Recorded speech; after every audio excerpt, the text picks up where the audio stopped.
Aleluia. Glórias a Ti, Senhor. Nós Te louvamos, ó Pai. Nós rendemos graças ao Senhor, porque o Senhor é digno de toda a honra, de toda a glória, de todo o louvor. Os anjos dos céus cantam frequentemente, diariamente,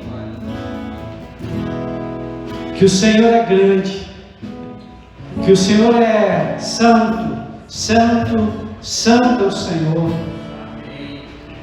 Os anjos cantam, e nós, o dia que nós entrarmos nos céus, o Senhor vai colocar uma nova canção em nossos lábios, uma canção nova, diferente, que virá com gratidão, que virá com alegria, que virá com exultação. A nossa alma, na verdade, ela clama por Ti, e o nosso espírito grita, pois ele tem saudade de Ti, pois um dia nós saímos de Ti, e o nosso espírito tem saudade de um dia voltar para Ti. Por isso, Senhor amado, aquieta a nossa alma agora, retira, Pai, toda tristeza, todo medo nesse momento. Se há algum problema, se há algo físico, se há algo emocional, ou até mesmo espiritual, que de repente está atrapalhando, pelo poder e pela autoridade do nome de Jesus, que cesse neste momento. Assim como o Senhor se levantou naquele mar da Galileia e disse: sossega, aquieta-te mar, acalma-te vento. Que neste momento toda tribulação, todo sofrimento, toda angústia, toda dor cesse. Abra, Pai amado, os ouvidos espirituais, para que possamos ouvir a Tua voz, e ouvindo a Tua voz, termos a coragem de obedecer. Aquieta, Pai, a nossa alma nesse momento, e que nós possamos estar totalmente concentrado, totalmente focado em Ti. Ajuda-nos, Senhor, em o nome de Jesus. Amém e amém. Amém, queridos? Louvado seja o nome do Senhor. Passamos por lutas, passamos por provações, mas o deserto que nós passamos, que deserto é provação, deserto é luta, não é para a nossa destruição, é para a nossa promoção. Se você quer ser promovido, o deserto é inevitável. E eu vou repetir para você compreender, porque isso é um princípio. Se você quer ser promovido, você precisa passar pelo deserto. Então, quando você passar pelo deserto, que é prova, não reclame, não murmure, mas sim agradeça. Porque quando você reclama, a maldição você chama. Quando você agradece, a graça desce. Ou seja, está em você, está em mim, está em nós a consequência da bênção ou da maldição. Deuteronômio capítulo 30, versículo 19, a Bíblia diz: eis que eu coloco sobre você, sobre mim, sobre você hoje, vida ou morte, bênção ou maldição. Escolhe, pois, a vida, para que vivas.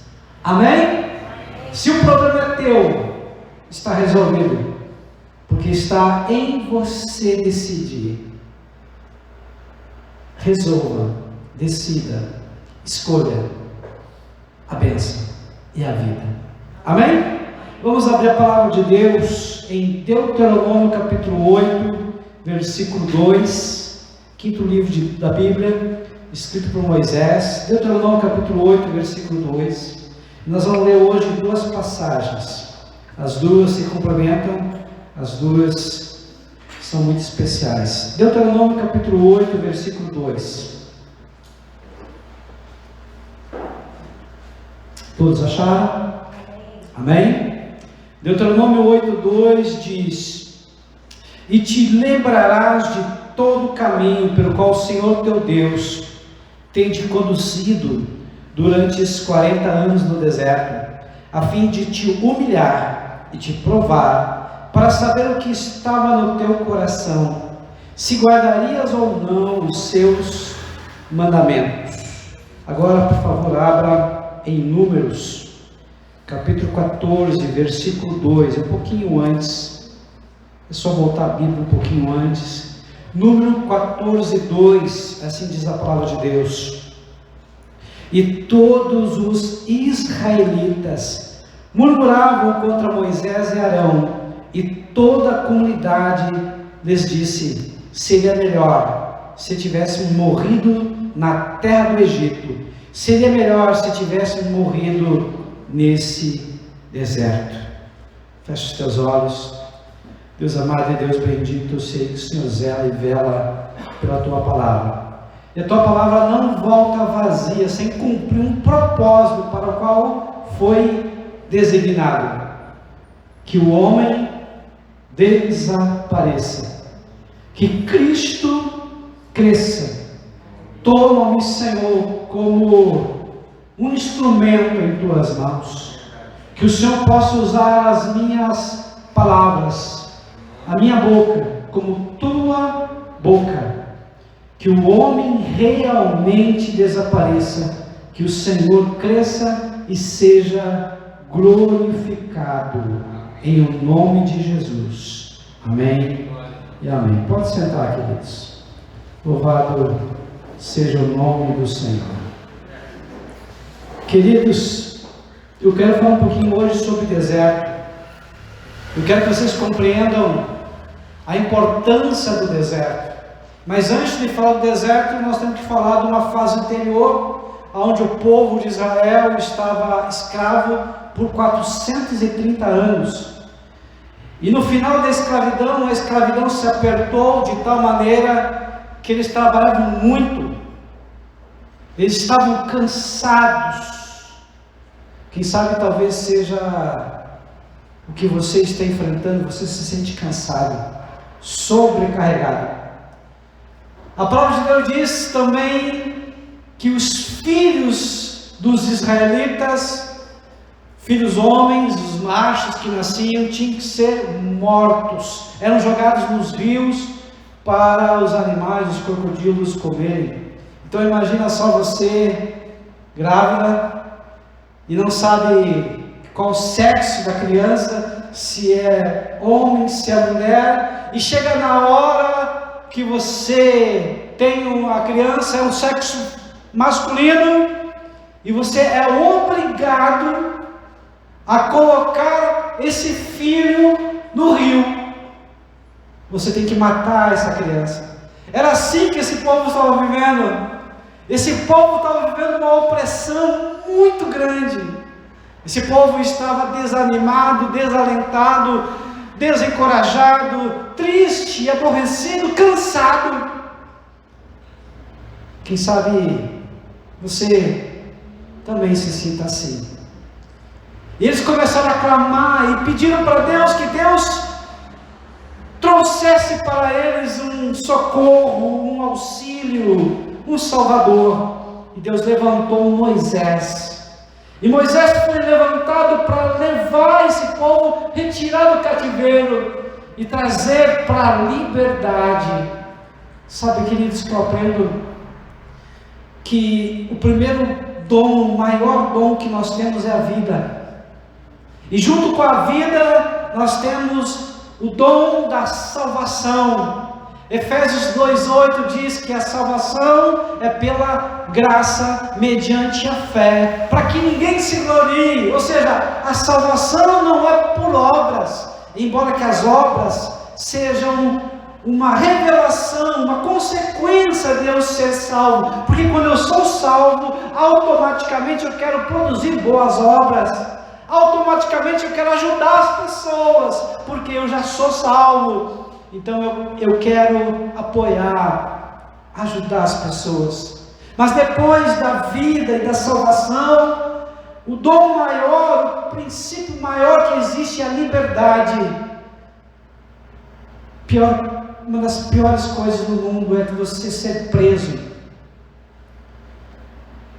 Uma certa feita, um homem religioso foi na prisão e lá ele começou a pregar e falar de Jesus, falar da palavra, falar das boas novas.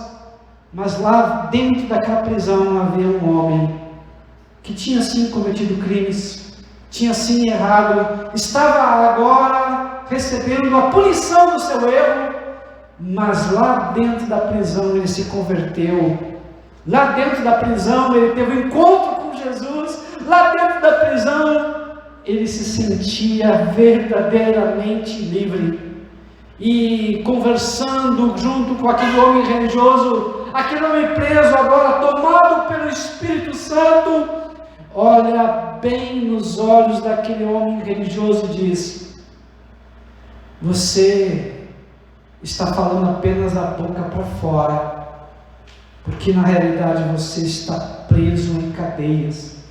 A tua alma está presa, você está preso a emoções, a situações do passado que não foram ainda resolvidas. Eu estou preso fisicamente, mas você está preso emocionalmente.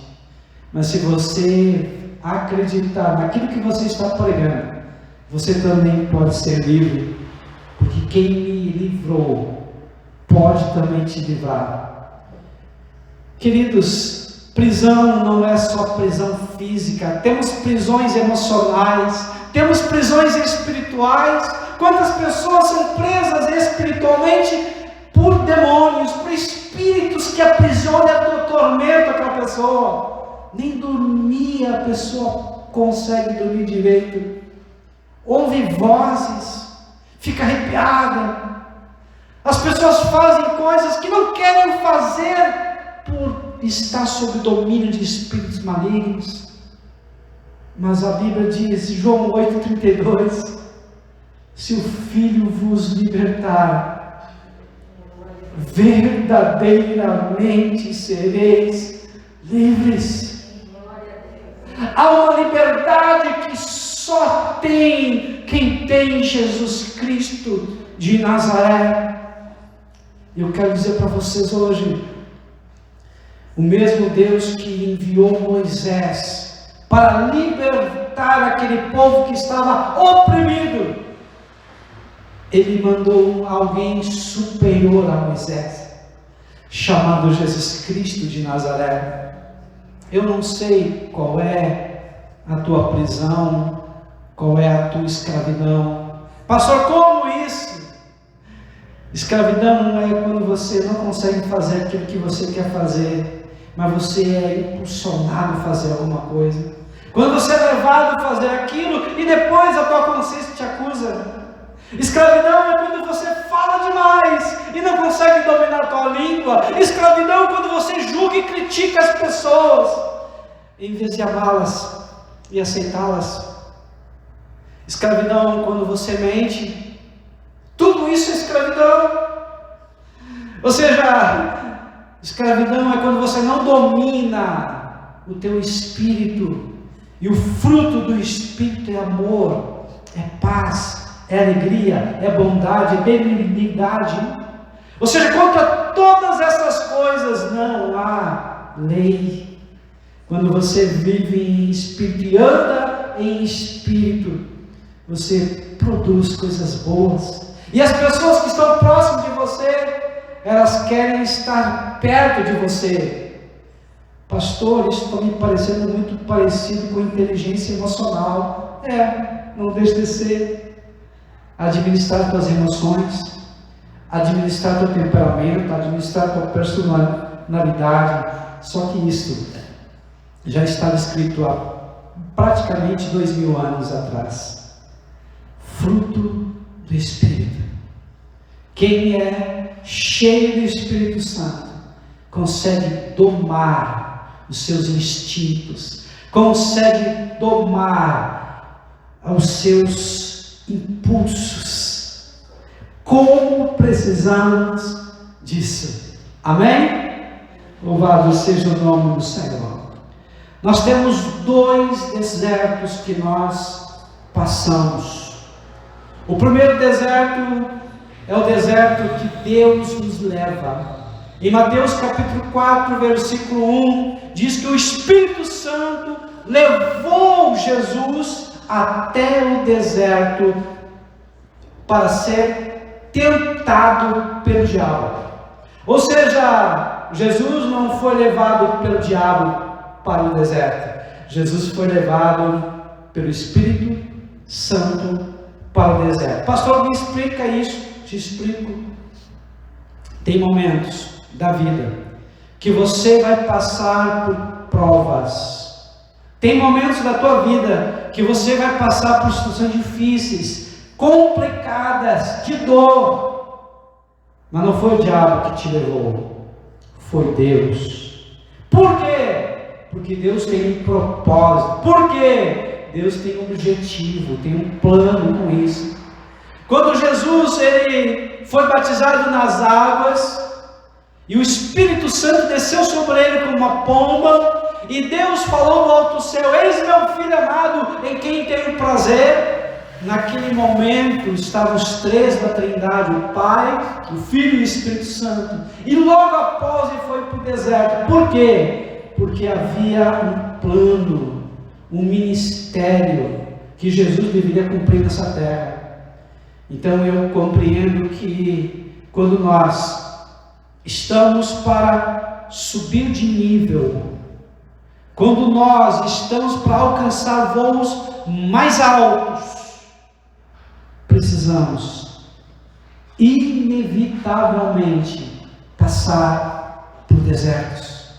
O deserto ele tem uma função, e essa função Deus falou em Deuteronômio capítulo 8, versículo 2, para provar o que estava no teu coração. Como assim, pastor?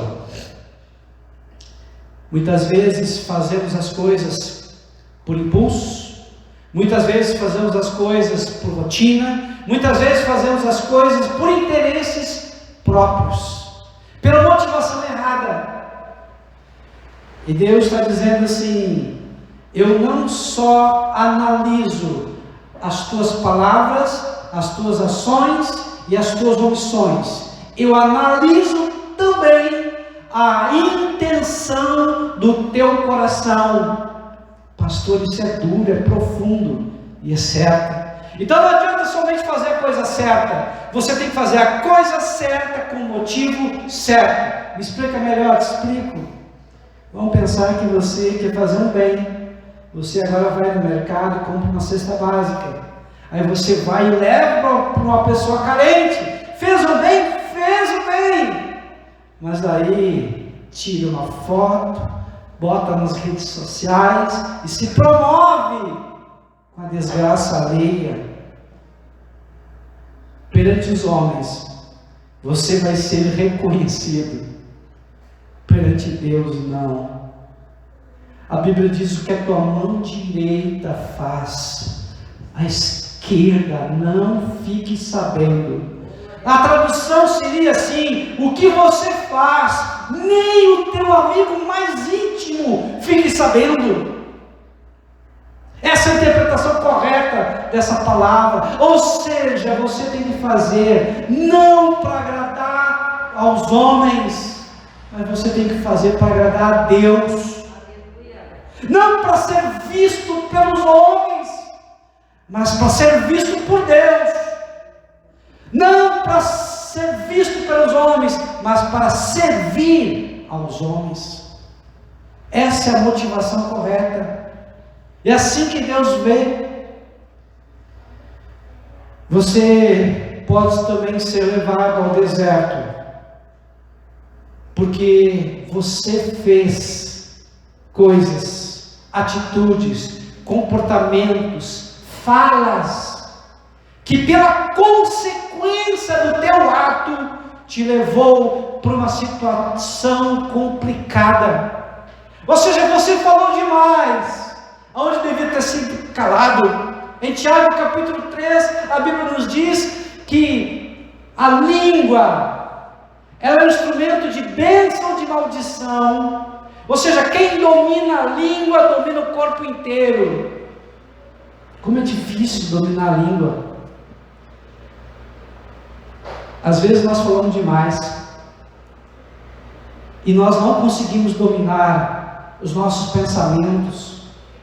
E quando a gente se dá por conta, nós já falamos. Pessoa madura, a pessoa sábia, é aquela que se cala, é aquela que quando vai falar, é porque tem algo muito importante e precioso para aquela outra pessoa. Quando vai falar, ela fala movida pelo Espírito Santo de Deus. A Bíblia diz em Provérbios 4:7, o que mais nos importa, o que mais valioso que existe no mundo é a sabedoria. E sabedoria é saber fazer as coisas certas, na hora certa, na forma certa. Ou seja, quando eu ajo em sabedoria, as pessoas que estão próximas de mim, elas são beneficiadas por uma palavra, por uma ação, por um conselho, ou no mínimo, por uma intercessão, por uma oração. Mas quantas situações de crise, eu me pego, porque eu falo demais. Mas eu falo o que eu penso, e as pessoas têm que entender que eu sou verdadeiro. Não é assim. Eu preciso respeitar as pessoas. Elas não têm a minha mente, elas não têm o conhecimento que eu tenho. Elas não passaram porque eu passei, e eu também não passei, e não conheço a história delas. Eu tenho que entender as ações delas, no contexto da história delas. Por isso que a Bíblia diz, não julgueis, para não serem julgados. Porque na medida que julgares, serei julgado também. Ou seja, quanto mais eu julgo, quanto mais eu critico, mais eu serei julgado e maior o peso sobre mim. Não é racional nem inteligente isso. Então eu entrego para Deus se eu não compreendo. Eu não vou pecar, não vou julgar, não vou criticar. Eu vou orar. Eu vou dizer, Senhor, eu não entendo. E quem sabe dentro de mim eu até não aceito. Mas eu entrego para Ti. Porque a Tua palavra diz que ao Senhor pertence a vingança. O Senhor é reto juiz, justo juiz.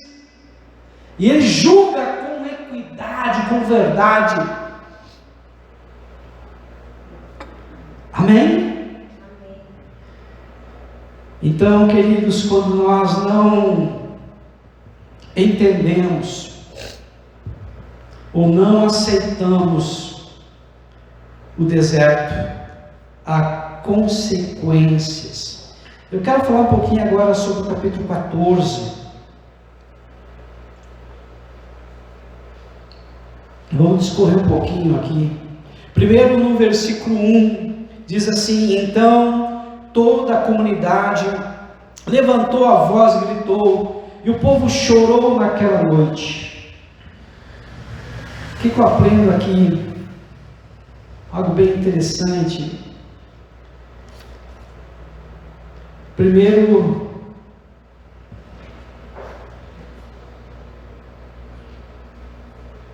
o povo, e aqui no versículo 2 fala: e todos os israelitas murmuravam contra Moisés e Arão, e toda a comunidade lhes disse: seria melhor se tivéssemos morrido na terra do Egito, seria melhor se tivéssemos morrido nesse deserto. Primeira coisa que eu aprendo, queridos, que o povo Eles não estavam aceitando o passar pelo deserto. E como eles não estavam aceitando passar pelo deserto, como eu já falei que o deserto é algo inevitável em nossas vidas, então em vez de reclamar, nós temos que agradecer. O povo fez o que o primeiro homem da face da terra fez, Adão, e a primeira mulher, Eva. Ele começou a transferir a responsabilidade, a culpa por estar passando pelo deserto, primeiramente para o seu líder, Moisés, depois para Deus. Então eu aprendo uma coisa, queridos, que nós não podemos transferir responsabilidade, culpa para os outros. Mas pastor, foi o outro que me fez um evento de injustiça, foi o outro que falou de mim, foi o outro que fez algo desagradável. Ninguém muda ninguém. Você não tem a capacidade de entrar na mente do outro e provocar mudança no outro. Mas pastor, o que eu faço? Muda você primeiro. A mudança começa por mim. Aí tudo muda quando eu mudo.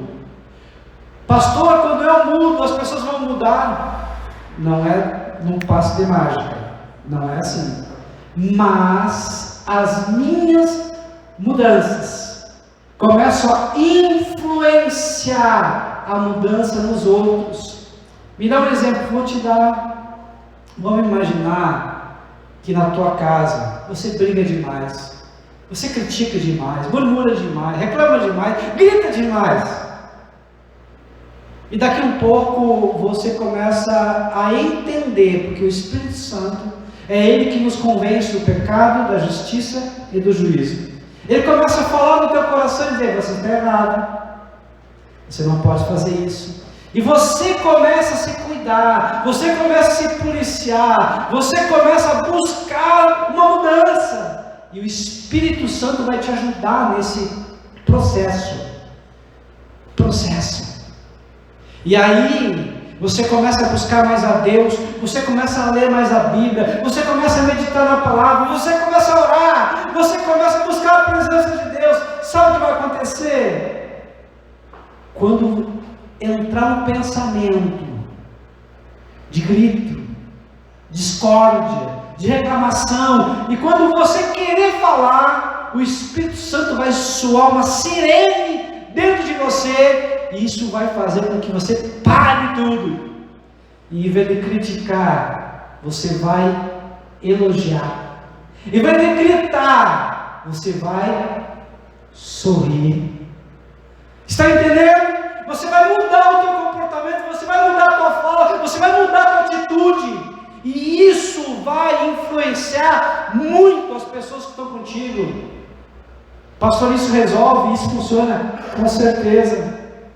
Quem sabe ainda tem pessoas que não vieram para a igreja, não vieram para Jesus, porque lá no fundo,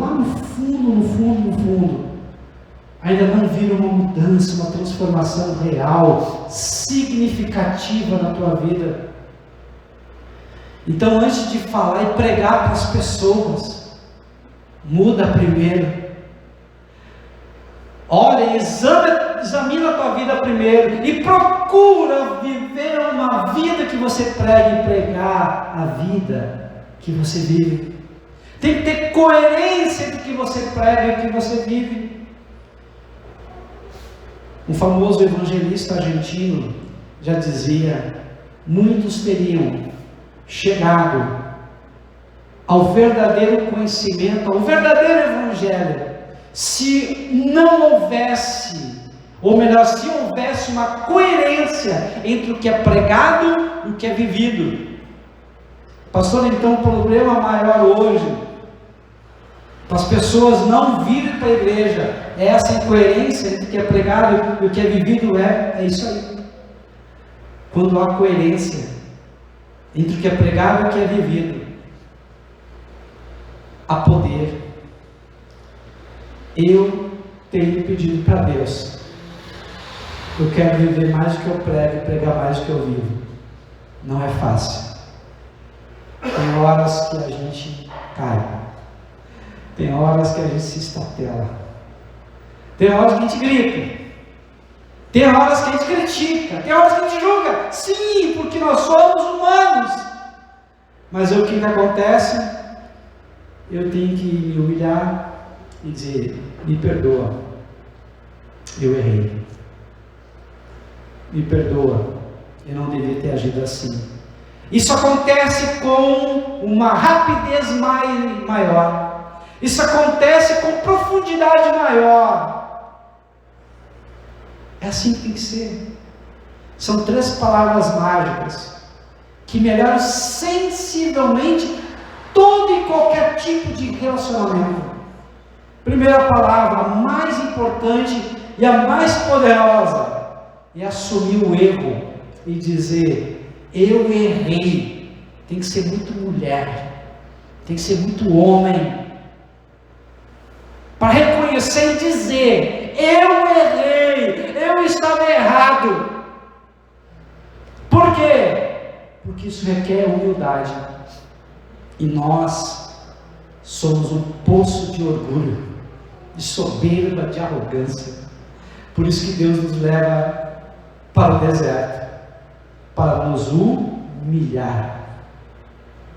Deus não quer nos humilhar para nos envergonhar. Deus não quer nos envergonhar para deixar público os nossos pecados. Não! Deus quer nos humilhar porque Ele nos ama, porque Ele sabe que é preciso. Ele sabe, conhece a nossa estrutura, e sabe o quão orgulhosos nós somos, como precisamos de correção. E a Bíblia diz: Deus corrige a quem ama, Hebreus 12:6, e açoita a quem Ele quer bem. Então o açoite, a correção de Deus é necessária, é importante, é prova de amor. Amém? Por que então nós vamos para o deserto? No versículo 2 fala sobre a murmuração, porque nós reclamamos muito. E eu falei aqui no início do culto e vou repetir, porque nós aprendemos também pela repetição, que a reclamação, o que acontece com quem reclama? A maldição chama. Quem reclama? A maldição chama. Até rima, né? Quem reclama, a maldição chama. Quem agradece, a graça desce. Então, na verdade, nós entendemos cognitivamente, racionalmente, como as coisas acontecem. Mas por que nós não praticamos? Por que nós continuamos murmurando? Por que nós continuamos nos queixando? Por que nós continuamos reclamando? Porque isso é emocional. Entre o saber e o fazer há uma distância que só pode ser preenchido pelo Espírito Santo de Deus. Humanamente, eu vou agir de uma forma egoísta. Humanamente eu vou agir de uma forma para me beneficiar. Por quê? A obra da carne. Gálatas capítulo 5, versículo 19 em diante. Não é natural eu andar no Espírito. O natural é andar na carne. Para eu andar no Espírito eu tenho que pagar um preço. Para eu andar no Espírito eu preciso ter intimidade com Deus. Para andar no Espírito eu preciso meditar na palavra de dia e de noite, como diz o Salmo 1, e tudo que eu fizer vai dar certo. Para andar em Espírito eu preciso pensar nas coisas do alto. Filipenses 4:8, o em que pensar, tudo que é bom, tudo que é louvável, tudo que tem boa fama, tudo que edifica, tudo que vem de Deus, nisso pensais, nisso estáis concentrado. Para eu andar no Espírito, eu tenho que andar em louvor e adoração a Deus. porque é desses que Deus procura. Evangelho de João, capítulo 4, versículo 23. Para andar em espírito, eu tenho que ter sede e fome de Deus.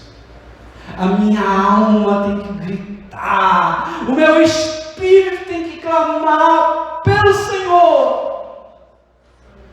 O problema é que quando nós olhamos para as pessoas e para nós mesmos, em algumas circunstâncias, nós desanimamos, perdemos o foco, nos entristecemos, nos aborrecemos, nos magoamos, nos ressentimos.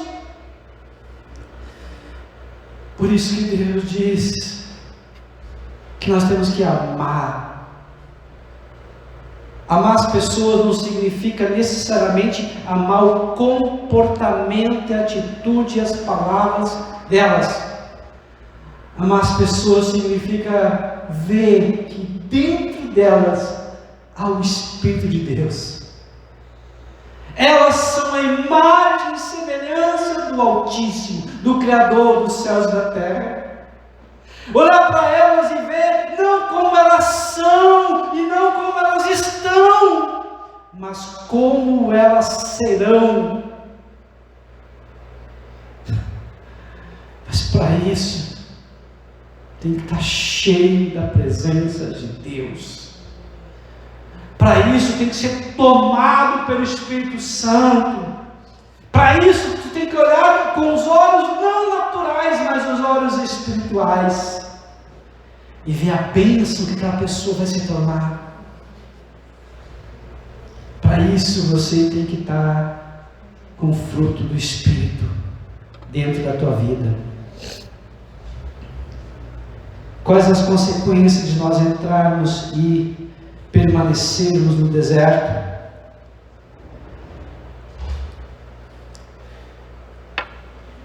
No Números 14, 2 e 3, eles começaram a transferir a culpa, a responsabilidade para Moisés e Deus.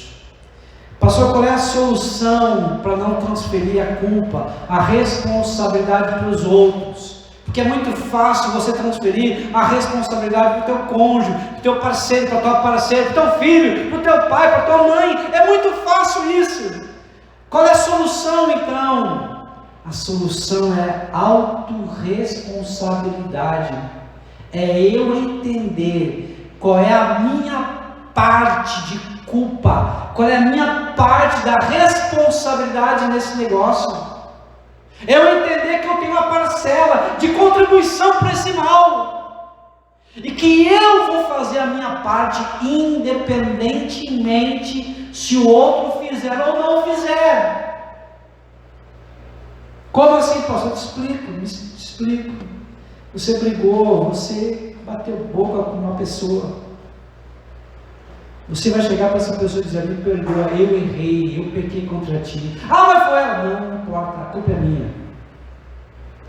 A responsabilidade é minha. E se Deus tocar ela também vai se arrepender. Mas se ela não se arrepender, se ela não reconhecer a culpa dela, o problema é dela. Porque quem perdoa ou pede perdão, essa pessoa é a mais beneficiada nessa situação. Quando você perdoa ou pede perdão, você fica livre dessa prisão.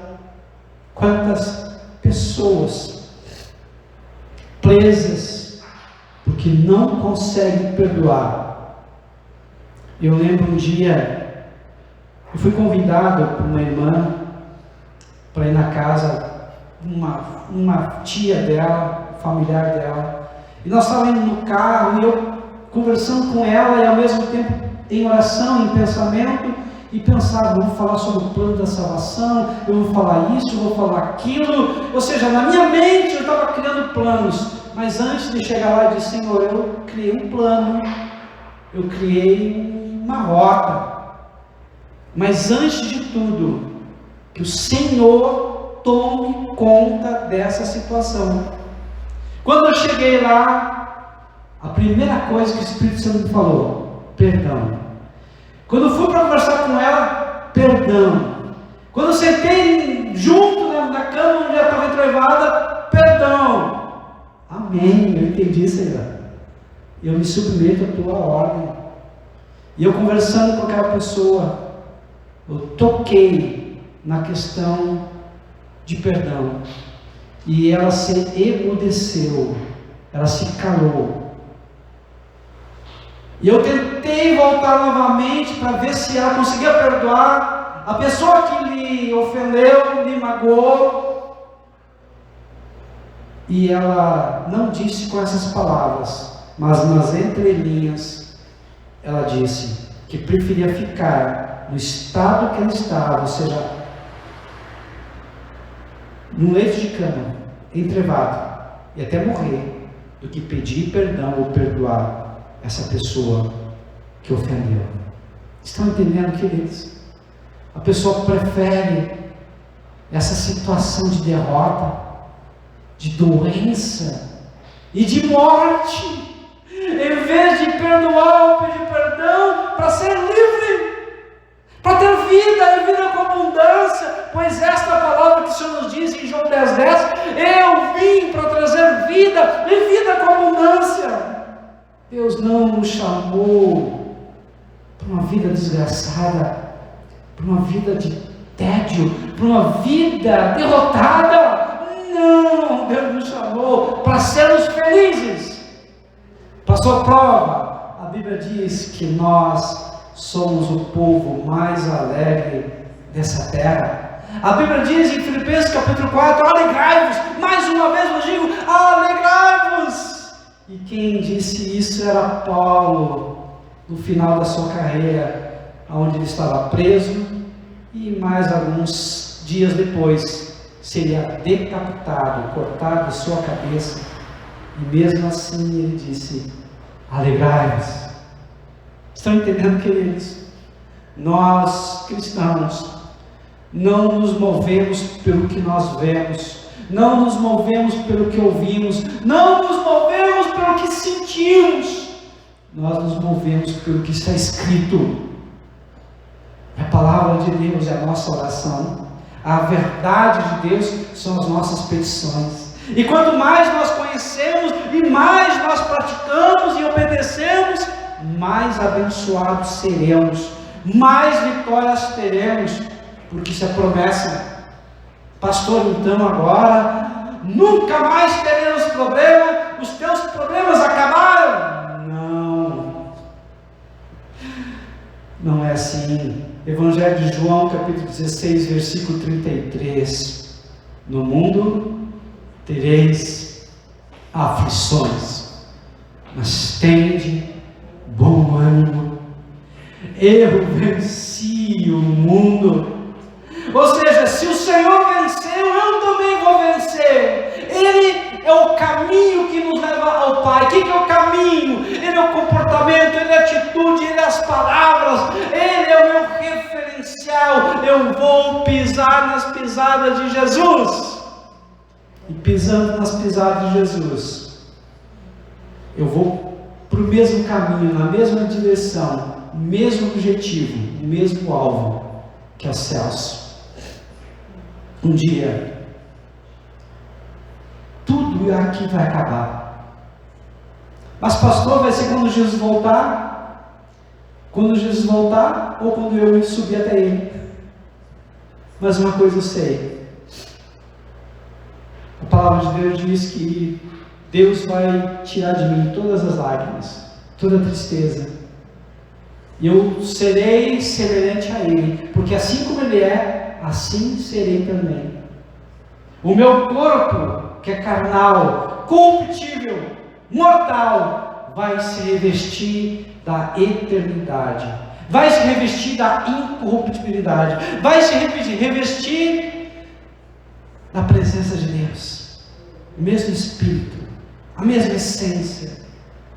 Eu estarei com o Senhor e nunca mais haverá sofrimento, nunca mais haverá fraqueza, tristeza, dor, haverá alegria, vida.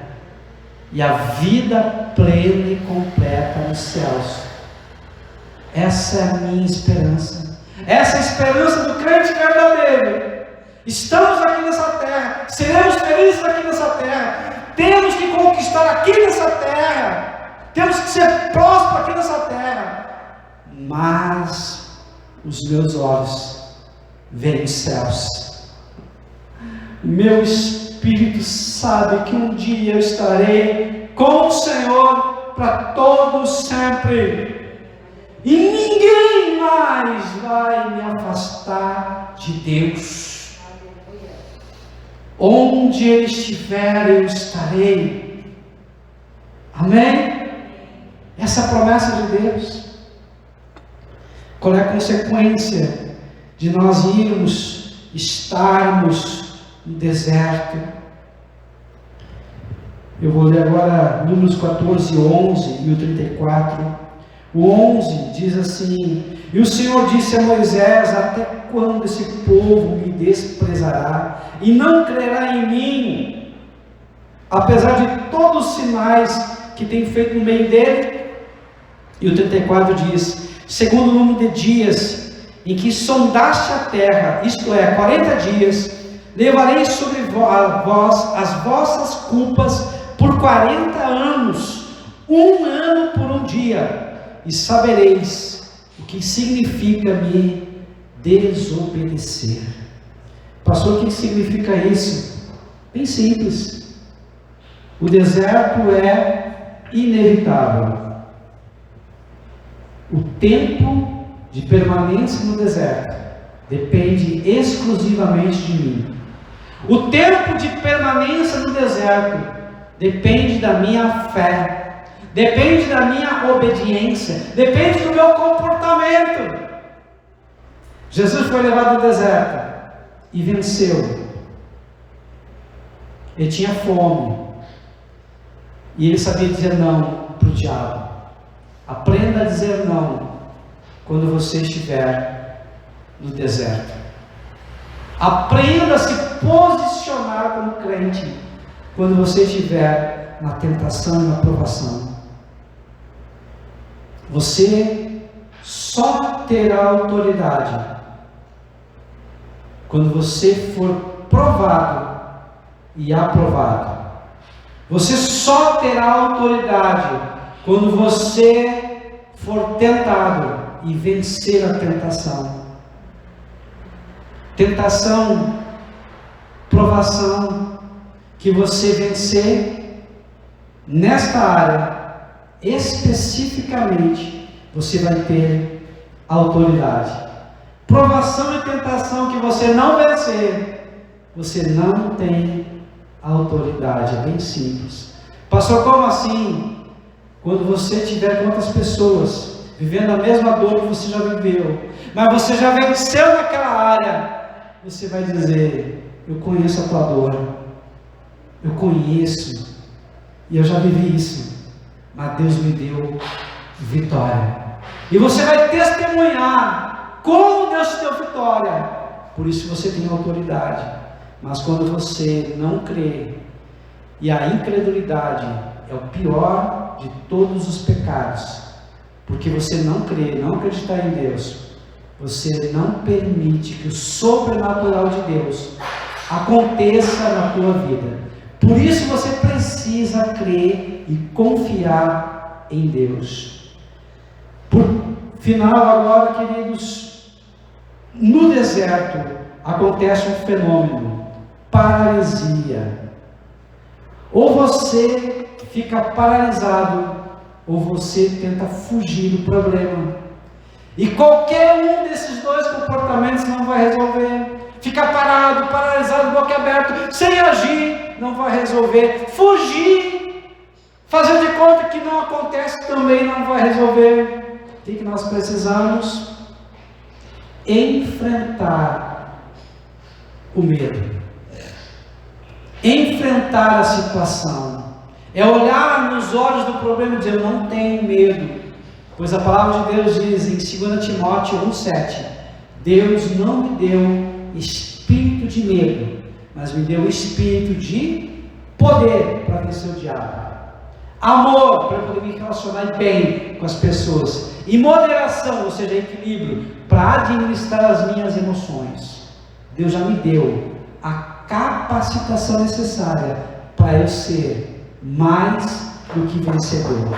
Amém? Vamos ficar em pé, queridos. Louvado seja o nome do Senhor. Aleluia. Aqueles que foram incrédulos, aqueles que murmuraram, se queixaram, se lamentaram, foram rebeldes, esses morreram no deserto. Mas Josué e Caleb, que acreditaram, que confiaram em Deus, esses entraram em Canaã e se apossaram das bênçãos da vitória.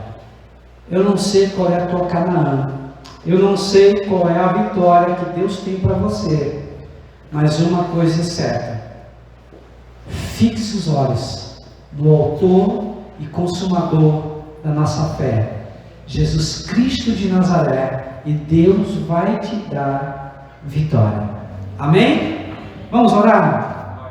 Louvado seja o nome do Senhor. Obrigado, Deus, porque eu sei que o Senhor falou conosco nesta noite.